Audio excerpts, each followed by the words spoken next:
Hello friends, good morning. Today my topic is probability density function.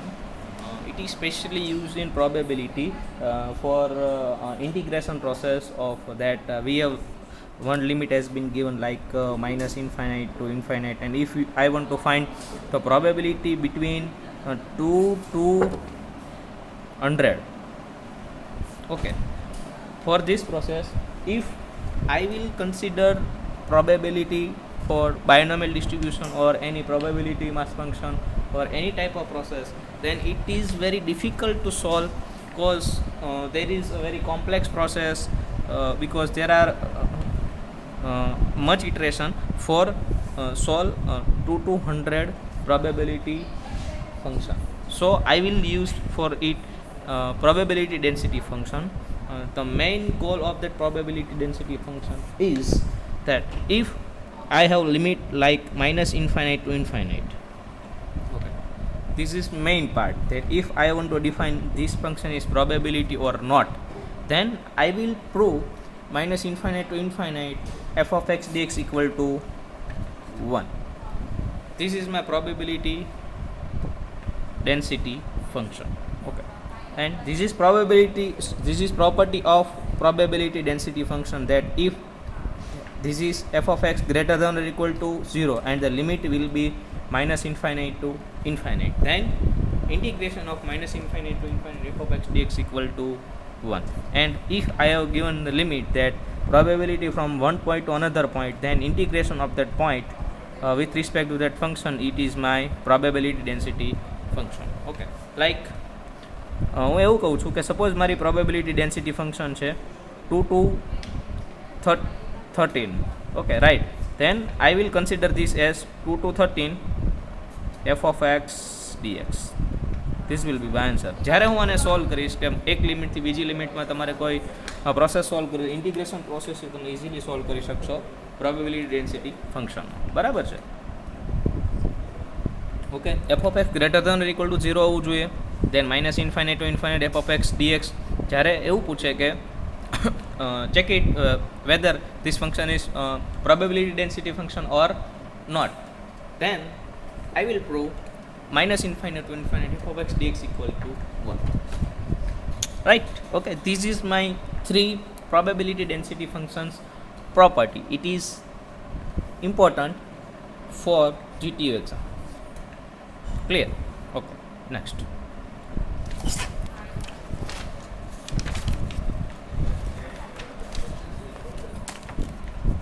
Right, this is my first question, that there are two types of question, that solve this probability density function or prove this function is probability density function or not. Right, so let's see the first question. Is the function f of x dx defined by the f of x is equal to e raised to minus x and the limit is x greater than or equal to 0. This is given. This is property of probability density function and equal to 0 and x less than 0. તો question એ ટાઈપનો છે કે એક function આપેલું છે, ફંક્શનમાં તમારે એ verify કરવાનું છે કે આ જે ફંક્શન છે એ પ્રોબેબિલિટી ડેન્સિટી ફંક્શન છે કે નહીં. રાઈટ, એન્ડ જો એ પ્રોબેબિલિટી ડેન્સિટી ફંક્શન છે તો આપણે જે નેક્સ્ટ ક્વેશ્ચન છે કે probability of this point to this point તમારે ફાઇન્ડ કરવાનું છે. So find this variant from this to this. બે ક્વેશ્ચન છે. ઓકે, તો આને સોલ્વ કરવા માટે સૌથી ઇઝી પ્રોસેસમાં જઈએ તો પહેલી કન્ડિશન આપણને ઓલરેડી આપેલી છે કે ફંક્શન છે x greater than or equal to 0 છે. રાઈટ, ઓકે, તો એની લિમિટ પણ એક ડિફાઇન કરી દઈએ કે લિમિટ આપણે સપોઝ આપી દઈએ minus infinite to infinite. Right, okay, limit આપી દીધી છે તમે minus infinite to infinite. Here is infinite, so I will give is minus infinite to infinite. Then as per probability density function what I will consider. Okay, in this process minus infinite to infinite f of x dx equal to, which are two limits, 0 and 0.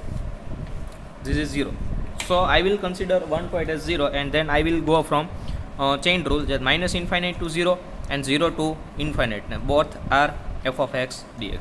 એટલે એવું કરવાનું કે જ્યારે મારી પાસે limit minus infinite to infinite છે તો mediator પર ડિફાઇન કરી દો, ત્યારે ઓલરેડી 0 છે તો તો ક્યાંથી ક્યાં જશું? માઇનસ ઇન્ફાઇનાઇટ ટુ 0 અને 0 ટુ ઇન્ફાઇનાઇટ. હવે જ્યારે પણ માઇનસ ઇન્ફાઇનાઇટ ટુ 0ની વાત થશે ત્યારે ઓલવેઝ શું લઈ લેવાનું? Probability density function 0. This is rule કે જ્યારે પણ કોઈ પણ કન્ડિશન માટે પ્રોસેસ માઇનસ ઇન્ફાઇનાઇટ ટુ 0 જશે ત્યારે શું લઈ લેવાનું છે? 0, right? Okay, then 0 to infinite F of x DX, 0 to infinite E raise to minus X DX. Okay, હવે ઇન્ટિગ્રેશન કરશો E raise to minus X ડીએક્સનું તો શું થશે? એક ઇન્ટિગ્રેશન તમને સમજાવી દઉં. ઓકે, ચાલો નેક્સ્ટ સ્ટેપમાં સમજાવું. બરાબર, સપોઝ ઇન્ટિગ્રેશન કરવાનું છે ઈ raise to 3x of dx, then આનો આન્સર શું આવશે? ઈ રેસ ટુ 3x નું ઈ રેસ ટુ 3x અને 3x નું નીચે ડેરિવેશન થઈ લે 3 અને x નું શું થઈ જશે? Derivation 1. Suppose E raise to minus 3x છે તો અહીંયા શું આવી જશે? Minus 3x. E raise to 8x છે તો આનો આન્સર શું આવશે? E raise to 8x divide by 8 into એક્સનું ડેરિવેશન 1. એટલે જે અહીંયા જે ઈ રેસ ટુ પાવર છે એનું ડેરિવેશન થશે. બરાબર છે? ઓકે, સરસ. ચાલો હવે આપણે વેરીફાઈ કરીએ તો E raise 0 to infinite E raise to minus X DX, E raise to minus એક્સનું minus E raise to minus X ના લિમિટ મૂકેલી છે, મોડ નથી, રાઈટ? એટલે E raise to minus infinite ખાસ યાદ રાખો. E raise to minus infinite શું થઈ જશે? 0. E raise to minus infinite શું થશે? 0. મોસ્ટ ઇમ્પોર્ટન્ટ છે પ્રોબેબિલિટી ડેન્સિટી ફંક્શન માટે. બરાબર છે? ઈ રેસ ટુ માઇનસ ઇન્ફાઇનાઇટ પહેલાં મૂકશો માઇનસ, પછી વચ્ચે રૂલના minus, minus E raise to 0. E raise to 0 કેટલું થઈ જશે? 1. E raise to minus infinite 0. 0 plus 1 કેટલું આવી જશે? 1. So if the answer is 1 then we can say that, એટલે એવું કહું છું કે જો તમે માઇનસ ઇન્ફાઇનાઇટ ટુ ઇન્ફાઇનાઇટનો પ્રોબેબિલિટીનો આન્સર ફાઇન્ડ કરો અને એ જો 1 આવી જાય તો એ તમારું ફંક્શન પ્રોબેબિલિટી ડેન્સિટી ફંક્શન છે એમ કહી દેવાનું છે. ઓકે, ક્વેશ્ચન સમજાઈ ગયું? બરાબર છે? ફરીવાર ક્વેશ્ચન કહું છું કે એક ક્વેશ્ચન આપેલો છે જેમાં બે લિમિટ છે. f of x is equal to e raised to minus x, x greater than 0, x less than or equal to 0. then check કરો આ ફંક્શન પ્રોબેબિલિટી ડેન્સિટી ફંક્શન છે કે નહીં. અને બીજો ક્વેશ્ચન એ છે કે જો પ્રોબેબિલિટી ડેન્સિટી ફંક્શન છે તો એ ફંક્શન માટે તમારે એક પોઈન્ટ આપેલો છે, એ પોઈન્ટ માટે વેરિયન્ટ ફાઇન્ડ કરવાનું છે કે આ પોઈન્ટથી આ પોઈન્ટમાં કેટલું વેરિયન્ટ થશે. બરાબર છે? ઓકે, તો ક્વેશ્ચન ક્લિયર થઈ ગયો. આ ટાઈપનો ક્વેશ્ચન હશે તો minus infinite to infinite limit લઈ લો, ઇક્વલ ટુ 0 આપી દો. બરાબર છે? ફરીવાર સોલ્વ કરો. ઓકે, એકવાર ફરીવાર સમજાવી દઉં એ જ ક્વેશ્ચન, રાઈટ? કે આ ટાઈપનો ક્વેશ્ચન છે ઈ raise to minus X X greater than or equal to 0, right? Okay, okay, આવું આપેલું છે 0 લેસ દેન 0 એટલે પહેલી condition satisfies greater than or equal to 0. Is this function is probability density function or not? If then find for that limit, and this is my question. Okay, and minus infinite to infinite as per definition of probability density function, this is already given. Okay, then minus infinite to 0 f of x dx. Okay, then I will separate it from one point to another point. Okay, and minus infinite to 0 always become 0 in any function. 0 to infinite e raised to an integration of that, and you will get, if you will get answer 1, then this function is probability density function. Clear? Let's check second type of sum, and this is for variant that I want to find from probability of 1 less than x less than 2.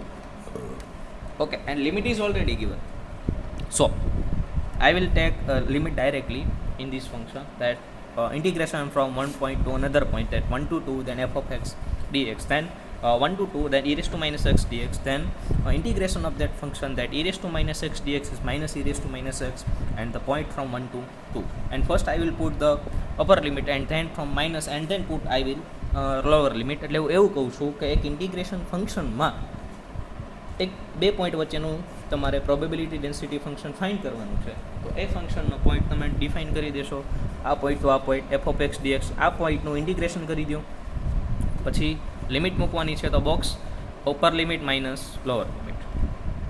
Concept clear છે? Right?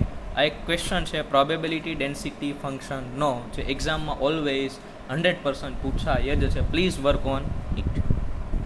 Okay, તો next question is,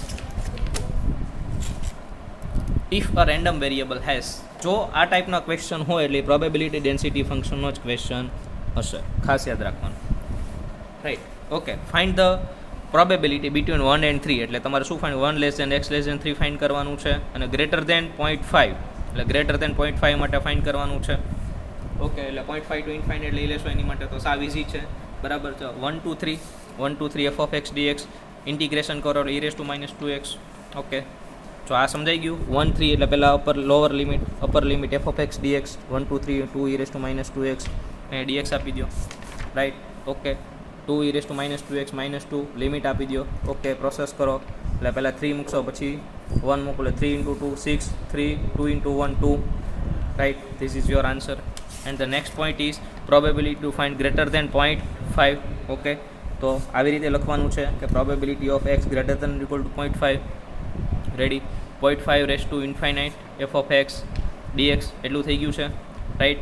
0.5 raise to infinite 2 raise to minus 2x. Okay, integration of that function -2 ડિવાઇડમાં આવશે, આ ગાયબ થઈ ગયા. Minus e raise to minus 2x, પહેલાં infinite મૂકો પછી 0.5 મૂકવાના છે, e raise to minus infinite 0 થઈ જશે, રાઈટ.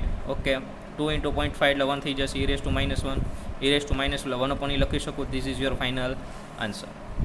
ક્લિયર છે? પ્રોબેબિલિટી ડેન્સિટી ફંક્શન સાવ ઇઝી છે. બે ટાઈપના પોઈન્ટ આપેલા હશે અને કીધું હશે કે પ્રોબેબિલિટી ડેન્સિટી ફંક્શન છે કે નહીં, is this function is probability density function or not, or if this function is probability density function then find the point from one point to another point. એટલે એવું કહે છે કે જ્યારે તમને પ્રોબેબિલિટી ડેન્સિટી ફંક્શન છે ત્યારે તમારે એક પોઈન્ટથી બીજા પોઈન્ટનું બરાબર વેલ્યુ ફાઇન્ડ કરવાની છે. બે ટાઈપના સમ પૂછાઈ શકે છે, ખાસ યાદ રાખજો. ઓકે.